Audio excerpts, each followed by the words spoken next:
Hello everyone, myself Priyavrat and welcome to the Helpful Techniques. So recently one of our viewer had commented on one of our video that please make a video on what are the skills required for a entry level fresher IT job. So in this video we'll be discussing about that. So I forgot his name because he commented on our video before 15 to 20 days. So sorry for that.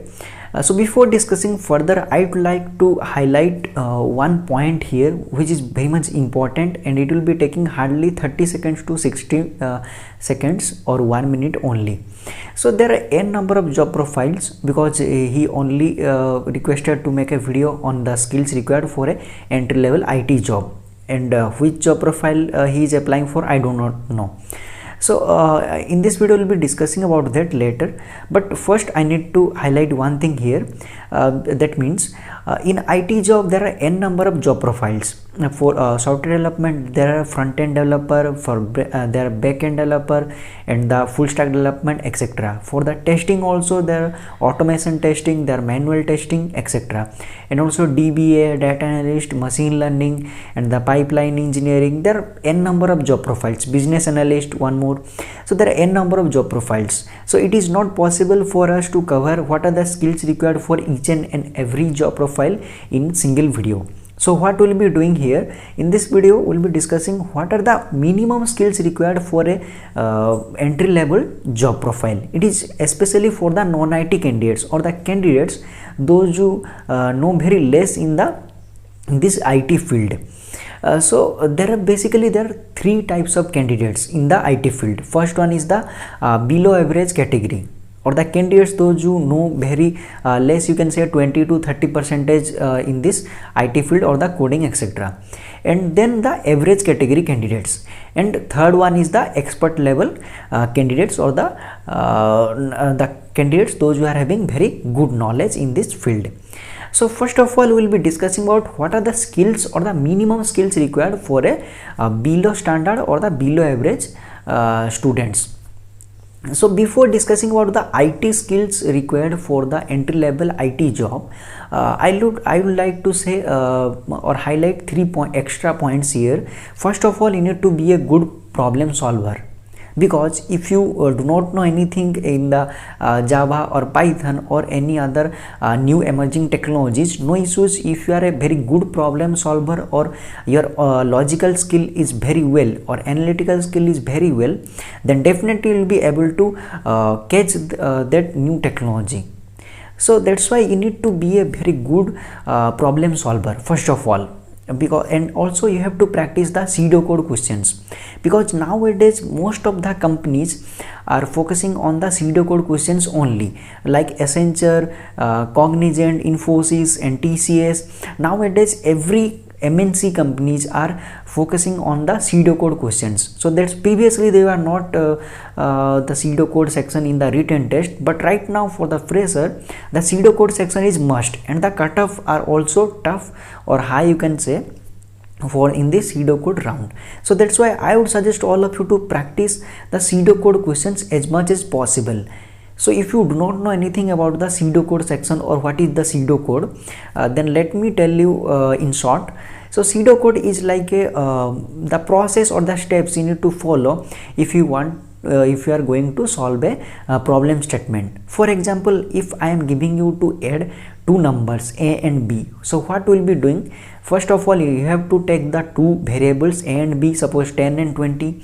Then you have to add the two numbers. You can assign that output or the sum to another variable, or directly you can print whatever you want.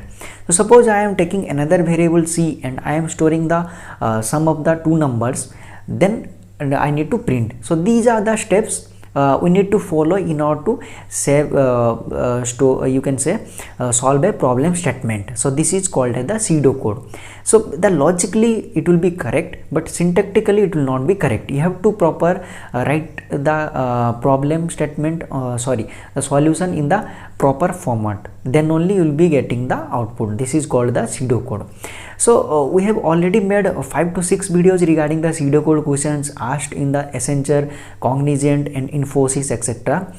So I'll be putting the links of the pseudocode questions asked in this recently asked MCQ questions questions or the pseudocode questions in Accenture, Cognizant, etc. in the description of this video.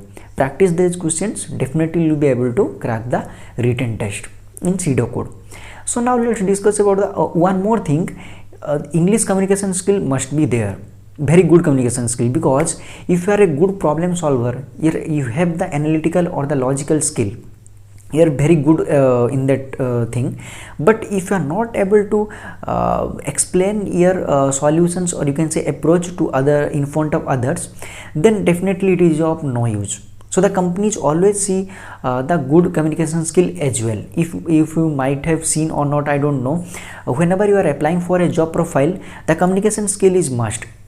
You might have seen they always highlight or mention this thing that you have to you must be having a good communication skill if you are applying for this off campus or for this company.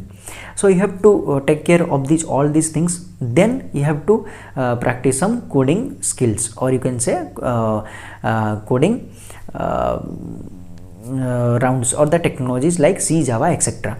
So first of all, I would like to I would advise the candidates, those who know nothing in the programming, or they are willing to switch into the IT field, especially it is for the mechanical or the civil or the electrical or any other non-IT candidates, those who want to learn coding from the scratch, then C language is best for them, because this is the fundamental, or you can say basic.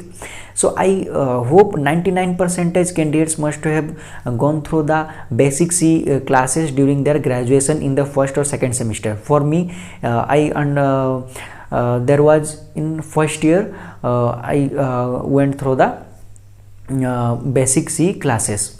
So if you want to learn basic C, you can go through any YouTube videos or any blog, or you can join any other training institution. So after learning C, you have to practice one more extra thing, that is the data structure.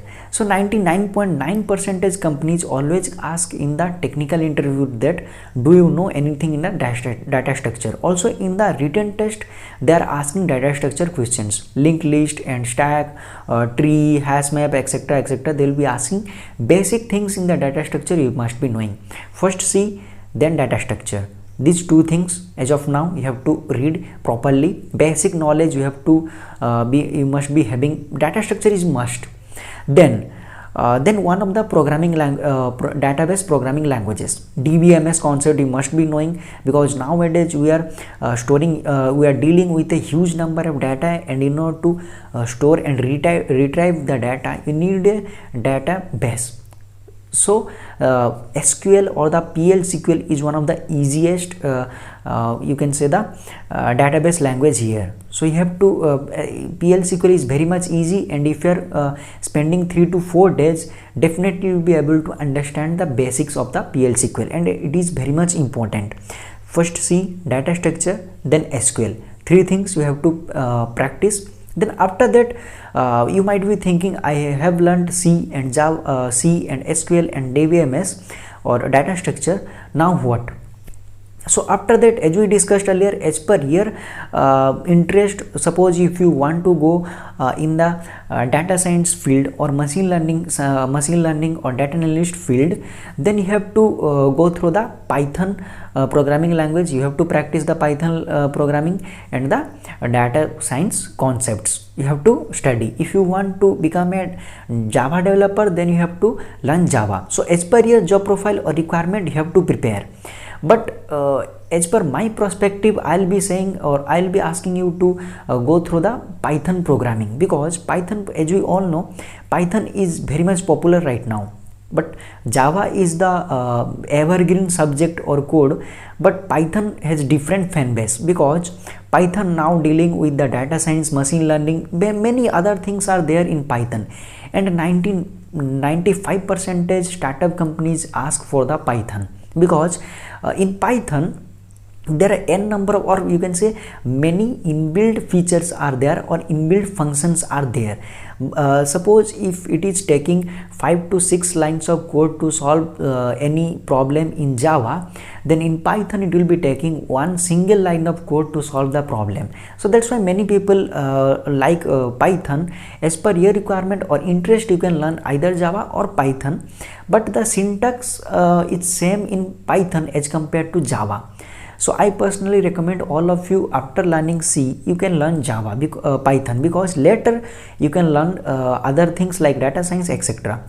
And if you want to become an automation engineer, then you can learn Java, because automation scripts are written in the Java itself.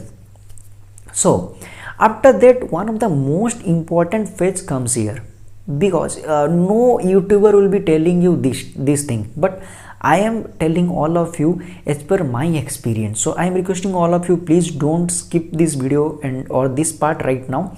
Please watch this video, extra 5 minutes you need to spend here.